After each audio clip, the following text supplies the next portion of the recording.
بعض اوقات ہم نماز پڑھتے ہیں، پھر ہم بولتے ہیں کہ یار ہمارا نماز میں خیال آگے پیچھے جاتا ہے. اس کی بعض اوقات وجہ یہ ہوتی ہے کہ ہم نماز کے جو شرائط و آداب کا لحاظ نہیں کرتے. اب دیکھیں غور تو کریں میں کس بارگاہ میں کھڑا ہوں. اگر دنیاوی طور پر کسی بندے کے پاس، کسی بڑے بندے کے پاس جا کے بیٹھتے ہیں تو ہم اپنے ظاہر اور باطن کی پریزنس کے ساتھ بیٹھتے ہیں.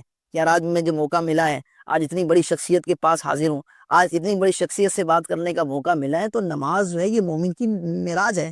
گویا کہ مسلمان بندہ جو ہے نماز میں اللہ رب کائنات سے ہم کلام ہو رہے.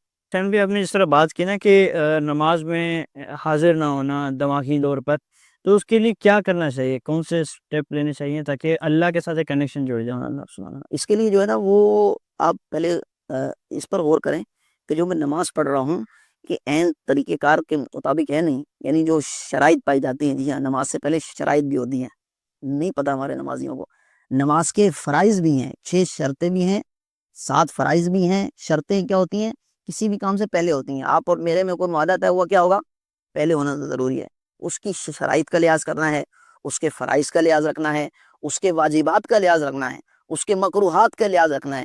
ان تمام چیزوں کا لحاظ رکھ کر طریقہ کار کے مطابق اللہ اکبر دنیاوی طور پر ہم جب کام کرتے ہیں تو کیا ہمارا انداز ہوتا ہے کہ ہم جو ہے نا سیکھ کر کریں گے، اس کو پروفیشنل انداز سے کرنے کی کوشش کریں گے.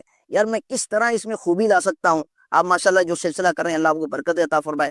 ماشاءاللہ بہت اچھا انداز ہے. آپ جو ہے نا وہ اچھے انداز سے لوگوں تک اچھی باتیں پہنچانے کی کوشش کر رہے ہیں. آپ کیا کرنے کی کوشش کر رہے ہیں کہ میں اس کو اچھے سے اچھے انداز سے کروں، اچھے سے اچھا جو ہے نا وہ یہاں پر بیان کرنے والا ہو، اچھے سے اچھے انداز سے لوگوں کی خیرخواہی کرنے والا ہو، تربیت کرنے والا ہو، اور ہمارے جتنے بھی لوازمات ہیں ان کو میں اچھے سے اچھے انداز سے کروں.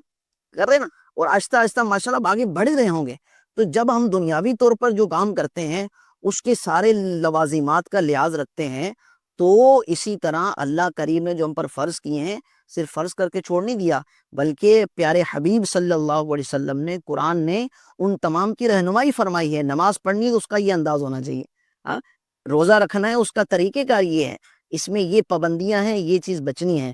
آپ نے حج کرنا ہے اس کے طریقہ کار ہے. تو جب ہم طریقہ کار کے مطابق کسی کام کو کریں گے، اللہ اور اس کے رسول کے دیے ہوئے انداز کے مطابق کریں گے، ہمیں برکتیں ملنا شروع ہو جائیں گی. بعضوں کا حدیث مبارکہ میں آتا ہے کہ بعض نماز پڑھنے والے ایسے ہیں کہ نماز کالے کپڑے میں لپیٹ کے ان کے منہ پہ مار دی جائے گی. بعض قرآن پڑھنے والے ایسے ہیں کہ کالے کپڑے میں لپیٹ کر ان کے منہ پر مار دی جائے گی. کیوں؟ کہ پوچھا گیا، وجہ بتایا گیا کہ یہ درست انداز سے اس کو نہیں پڑھا کرتے، اس کا حق ادا نہیں کیا کرتے. حضرت عمر فاروق اعظم رضی اللہ تعالیٰ عنہ کے بارے میں آتا ہے کہ آپ نے اس شخص کو دیکھا نماز پڑھ رہے ہیں. پوچھا یہ جو تم نے نماز پڑھی، نماز ختم کرنے کے بعد آپ قریب تشریف لے گئے، بولا فرمایا کہ تم نے جو نماز پڑھی یہ پہلے سے تم پڑھتے آ رہے ہو اسی طرح؟ بولا شروع سے میں اسی انداز سے پڑھ رہا ہوں. فرمایا کہ اگر تم اسی طرح نماز پڑھتے رہے تو تمہارا دین محمدی پر خاتمہ نہیں ہوگا. تو اس کی تفسیر میں علماء نے لکھا کہ یہ نماز تو پڑھ رہا تھا لیکن رکوع سجود جس طرح ادا کرنے چاہیے جو طریقہ کار ہے اس طریقہ کار کے مطابق یہ ادا نہیں کرتا تھا. تو ہم فرائض کے جو لوازمات ہیں، میں کھڑا کس کی بارگاہ میں کر کس کی بندگی رہا ہوں؟ میں اللہ کو راضی کرنے کے لیے کر رہا ہوں. اللہ کو راضی کرنے کے لیے تو اللہ تو میرے دل کو بھی جانتا ہے. تو بڑی خوبصورت بات کی علماء نے، اللہ اکبر، کہ کوئی بندہ ہے، میں آپ کو ظاہری طور پر دیکھوں گا نا، ظاہری طور پر دیکھ کر میں آپ کی تعریف کروں گا، ظاہری طور پر دیکھ کر میں آپ کے معاملے بتاؤں گا یار ابو غفار بھائی ماشاءاللہ بہت اچھے ہیں. باطن کا تو مجھے پتا نہیں نا، آپ کے اندر کیا چل رہا ہے مجھے نہیں پتا. تو اسی طرح اللہ تبارک بندہ جو ہے نا وہ کیا دیکھتا ہے؟ بندے کے ظاہر کو دیکھتا ہے. میرے رب کریم بندے کے باطن کو دیکھتا ہے. اب بندے کا باطن اگر کہیں اور ہے تو اس کو کیا برکتیں ملیں گی؟ تو ہمیں جو ہے نا وہ اپنے باطن کو بھی اللہ کی بارگاہ میں حاضر کرنا ہے. بولا میں تیری جناب میں حاضر ہوں، صرف ظاہری اعتبار سے حاضر نہیں، اپنے باطنی اعتبار سے بھی حاضر ہوں. بولا تو کریم ہے، تجھی سے مجھے دنیا ملنی ہے، تجھی سے مجھے آخرت ملنی ہے، لہٰذا میں تیری بندگی میں میری تیری توجہ ہوں، میرے لیے دنیا و آخرت میں آسانی کر.